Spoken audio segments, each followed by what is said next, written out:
नमस्कार दोस्तों, कैसे हैं आप लोग। दोस्तों, हमारा जो टॉपिक चल रहा था निम्न जातीय आंदोलन, आज हम उसी टॉपिक को आगे बढ़ाते हुए बारी है हमारी निम्न जातीय आंदोलन से जुड़े हुए कुछ महत्वपूर्ण व्यक्तियों में, जिसमें हमने महात्मा ज्योतिबा फुले जी के बारे में बताया था, आपको साहू जी महाराज जी के बारे में बताया था, डॉक्टर भीमराव अम्बेडकर जी के बारे में बताया था। आज बारी है महात्मा गांधी जी को समझने की या पढ़ने की। तो दोस्तों, सबसे पहले आपको बता दें, ये जो पर्सनालिटी हमारे सामने है महात्मा गांधी जी, इन्हें हम आपको क्या पढ़ाएंगे।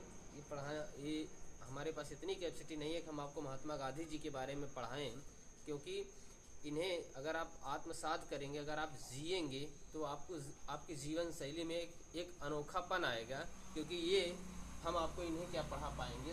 फिलहाल हम थोड़ा सा समझने का प्रयास करते हैं महात्मा गांधी जी के बारे में।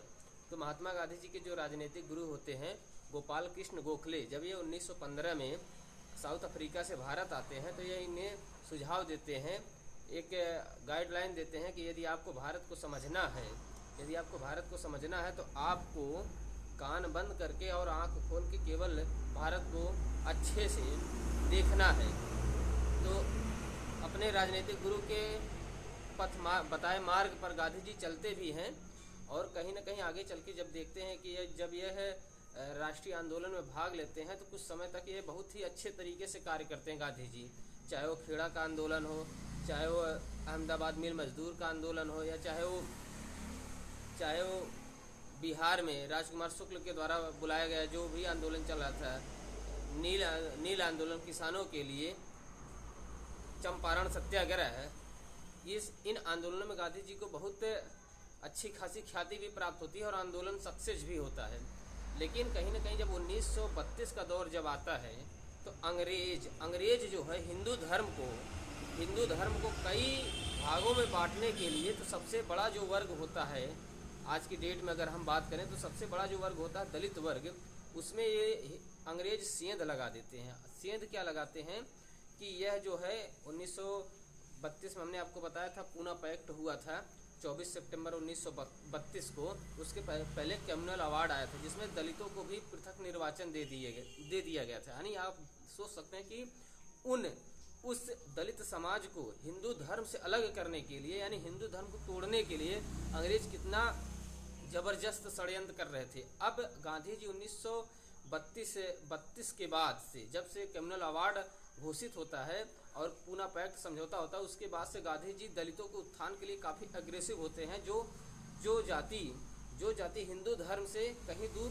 भागने का प्रयास, या कहें कि उन्हें दूसरी तरफ मोड़ने का प्रयास किया जा रहा था, उन्हीं दलितों को हिंदू धर्म से वह अलग न हो, उनके लिए जो भी सुधारात्मक कार्य होते हैं, अब गांधी जी सामाजिक स्तर के साथ साथ, जो सामाजिक स्तर पे हिंदू धर्म से कुछ जातियां थीं जिन्हें वर्षों से दबाया गया था, या कहें उनके साथ दुर्व्यवहार किया गया था, चाहे जाति के आधार पे, चाहे जाति के आधार पे, चाहे लिंग के आधार पे, चाहे वेशभूषा के आधार पे, चाहे रंग के आधार पे, जैसे हमने आपको पीछे हमने आपको पढ़ाया भी था, चाहे वो वाइकुम सत्याग्रह हो। आप देख सकते हैं निम्न जातियों के साथ किस तरीके का दुर्व्यवहार किया जाता था, चाहे उन्हें मंदिरों में प्रवेश को लेकर के, चाहे पूजा पाठ करने को लेकर के। तो यहाँ पे अंग्रेज इन मुद्दों को, यानी हमारे हिंदू धर्म में जो सामाजिक मुद्दे थे, उन्हें भी वह राष्ट्रीय स्तर पर लेके जा रहे थे। और इनमें एक महत्वपूर्ण काम गांधी जी जब इन दलितों के उत्थान के लिए करते हैं, तो आज हम उन्हीं को थोड़ा सा आपको बताने का प्रयास कर रहे हैं। जैसे महात्मा गांधी जी 1932 में हरिजन सेवक संघ बनाते हैं। हरिजन सेवक संघ की स्थापना 1932 में महात्मा गांधी जी करते हैं, जिसके अध्यक्ष होते हैं Ghanshyam Das Birla.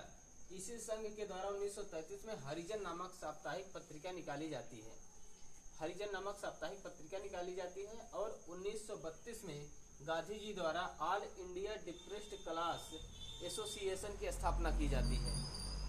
All India depressed class association की स्थापना की जाती है। दलितों के लिए हरिजन शब्द का प्रयोग पहली बार महात्मा गांधी ने ही किए थे।